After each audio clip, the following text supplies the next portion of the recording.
My name is Jessica, and I had my first seizure when I was 18 and living in Russia. I went undiagnosed for almost 2 years, and when I was 21, I got engaged to my husband, Mike. About 1 month before the wedding, I was finally diagnosed with epilepsy, but there was no actual diagnosis for what was causing the seizures. We went to Hawaii on our honeymoon. One thing I had always wanted to do was to learn how to surf, but because of my condition, I couldn't even get into the water past my knees without the supervision of my husband. Besides being unable to drive, this was a big change in my life. I could no longer swim, which I had always loved.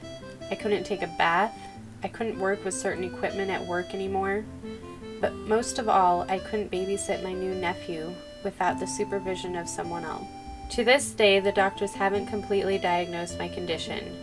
They know things that it isn't, but little about what it is. I have grand mal seizures. This means I become unaware and fall to the ground convulsing violently.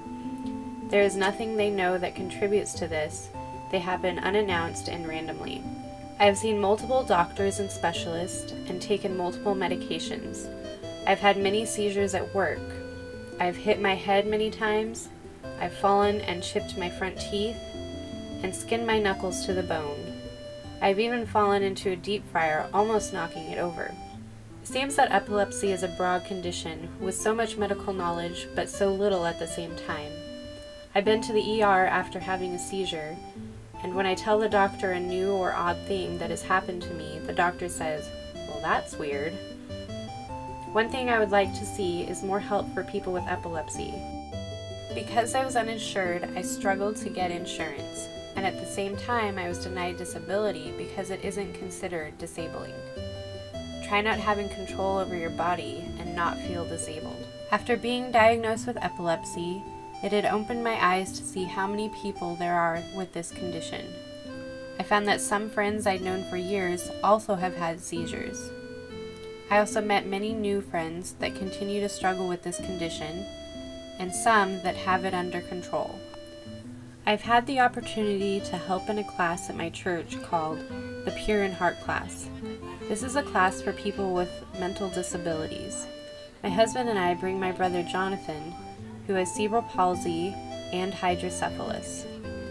I enjoy this because it helps me to help others and to get to spend more time with my husband and my brother, whom I love.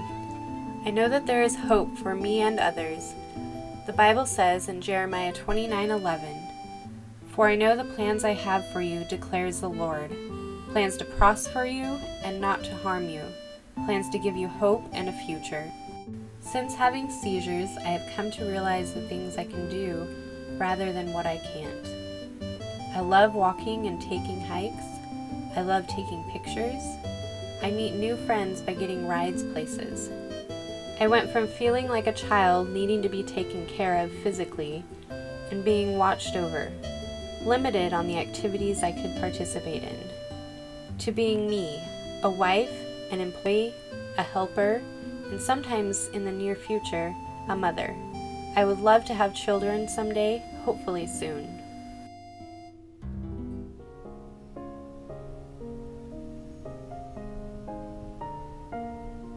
My name is Jessica. I am 24 years old and I have gone 19 weeks without having a seizure.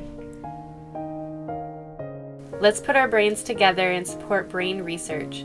Visit www.neurofilmfestival.com.